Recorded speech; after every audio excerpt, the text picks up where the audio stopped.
IPL 2026 தொடருக்கான 5 முறை champion CSK அணியுடைய உத்தேச 11 அணிய முன்னாள் இந்திய கிரிக்கெட் வீரர் முகமது கைஃப் அவர்கள் அறிவிச்சிருக்காரு. ரூபாய் 14.20 கோடிக்கு வாங்கப்பட்ட கார்த்திக் சர்மாவுக்கு அவருடைய அணியில இடமில்லை. மார்ச் 28 அன்று தொடர் தொடங்க உள்ளது. சிஎஸ்கே மார்ச் 30 அன்று கவுகாத்தில ராஜஸ்தான் ராயல்ஸ் அணியுடன் தங்களுடைய முதல் போட்டியில களமிறங்குறாங்க. வரவிருக்கும் சீசனுக்கான எதிர்பார்ப்பு அதிகரிக்கிற நிலையில தன்னுடைய யூடியூப் சேனல்ல சிஎஸ்கே அணி குறித்து கைஃப் அவர்கள் பேசியிருக்காரு. சஞ்சு சாம்சன், ஆயுஷ் மாத்ரே ஆகியோரை தொடக்க வீரர்களாக தேர்வு செஞ்சிருக்காரு. 3வது இடத்துல கேப்டன் ருத்ராஜ் கெய்க்வாட், 4வது இடத்துல ஊர்வில் பட்டேல் வர வேண்டும் அப்படின்னு தெரிவிச்சிருக்காரு. 5வது இடத்துல தூபே, 6ல பிரிவிஸ் இருக்காங்க.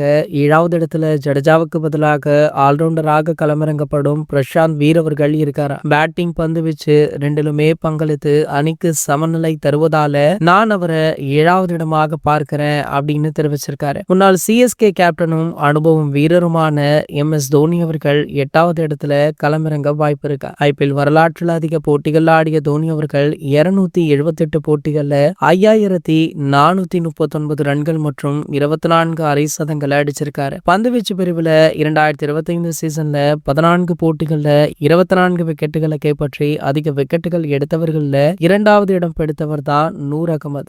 இவர் 9வது இடத்திற்கு பிட்டாவார். 10வது இடத்திற்கு பாத்தீங்கன்னா கலீல் அவர்களும், 11வது இடத்துல நாதன் எல்லிஸ் அவர்களுமே களமிறங்க வாய்ப்பு இருக்கா. இந்த 11 அணி தான் சிஎஸ்கே உடைய உத்தேச 11 அணியாக இருக்கும் அப்படின்னு கருதப்படுது. இவர் மட்டுமல்ல, பல கிரிக்கெட் வல்லுநர்களுமே இதையே தான் சொல்றாங்க. இது போன்ற கிரிக்கெட் செய்திகளை பத்தி நீங்க உடனே தெரிஞ்சுக்க நம்மளுடைய சேனலை மறக்காம சப்ஸ்கிரைப் பண்ணிக்கோங்க.